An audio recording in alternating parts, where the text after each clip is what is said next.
Hello बच्चों, पिछली कक्षा में हमने पाठ 13 समाप्त किया था। आज हमारा पाठ है पाठ 14। पाठ 14 है पत्र लेखन। आइए इसको ध्यान से पढ़ते और समझते हैं। पाठ 14 पत्र लेखन। पत्र लेखन क्या होता है बच्चों? पत्र लेखन होता है कि जो भी हमारे रिश्तेदार होते हैं, सगे संबंधी होते हैं, अगर हमें किसी शादी में, जन्मदिन पे या बधाई देने के लिए हमें उनको कोई संदेश भेजना होता है तो हम क्या करते हैं? हम पत्र लिखते हैं। आइए इसको ध्यान से समझते हैं। मनुष्य अपने मन के भावों को मौखिक तथा लिखित रूप में व्यक्त करता है। पत्र में विचार लिखकर व्यक्त किए जाते हैं। पत्र एक ऐसा साधन है जिसके द्वारा हम अपने से दूर रहने वाले मित्रों, परिजनों व अन्य व्यक्तियों को अपना संदेश भेजते हैं। वही हमने आपको बताया कि जो भी हमें संदेश भेजना होता है अपने रिश्तेदारों को, अपने मित्रों को, जैसे हमें किसी जन्मदिन पर उन्हें बुलावा भेजना है, हमें किसी शादी के लिए उन्हें बुलावा भेजना है, या हमारा उनसे मन है संदेश भेजने का, तो हम क्या करते हैं? हम पत्र लिखते हैं। आइए देखते हैं, यहाँ कुछ पत्र हैं। यहाँ निजी पत्रों व प्रार्थना पत्रों के कुछ नमूने दिए जा रहे हैं। इन्हें पढ़कर लिखने का अभ्यास कीजिए। अब यहाँ पे क्या है? कुछ पत्र बताए गए हैं। इसी तरीके से आप जब भी लिखोगे तो इसी तरीके से लिखोगे, तो इसलिए इन पत्रों को अच्छे से याद कीजिए और समझिए। जैसे कि यहाँ हमें पहला पत्र क्या दिया है? निजी पत्र।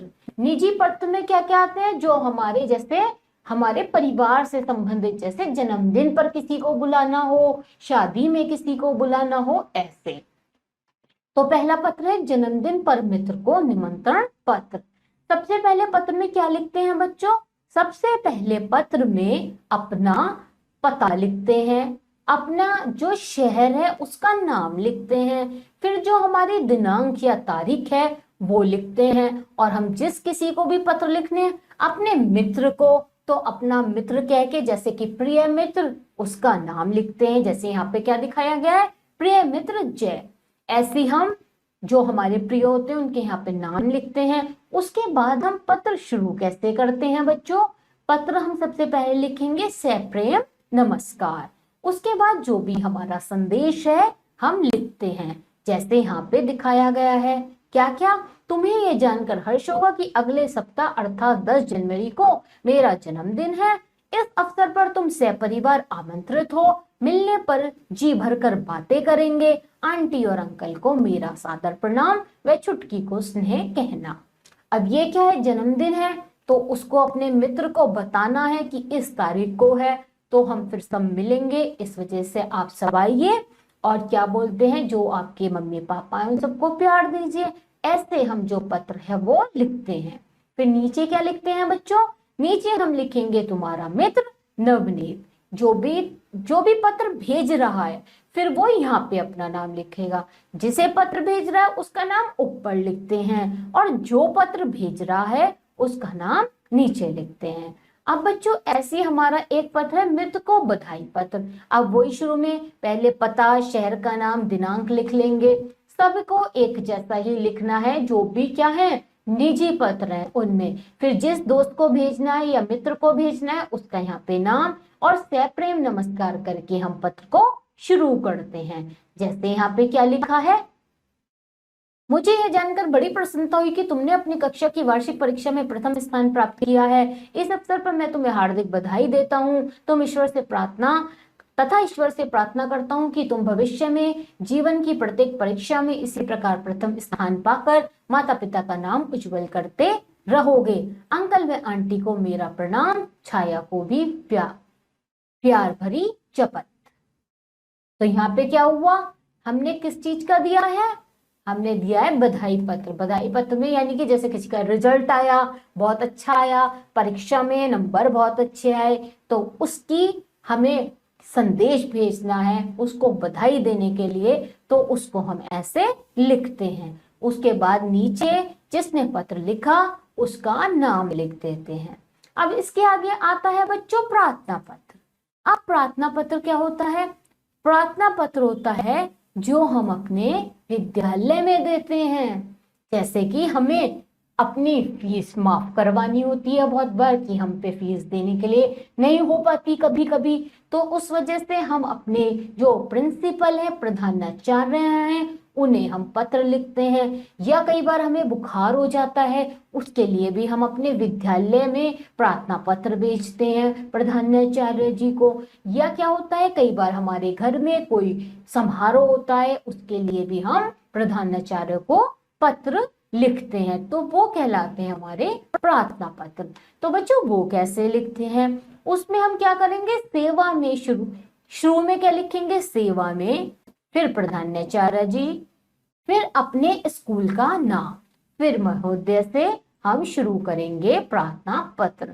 जैसे निवेदन है कि अगले सप्ताह मेरे चाचा जी का विवाह है, हमारा परिवार उसमें भाग लेने के लिए बुलंदशहर जा रहा है, इसलिए मुझे 4 दिन यानी कि 5 तारीख से 8 तारीख तक का अवकाश देने की कृपा करें, आपकी अति कृपा होगी। ये हमने अपना जो संदेश था, वो जो हम बताना चाहते हैं अपनी मैडम को, कट जो हमारा पत्र है वो हमने लिखा।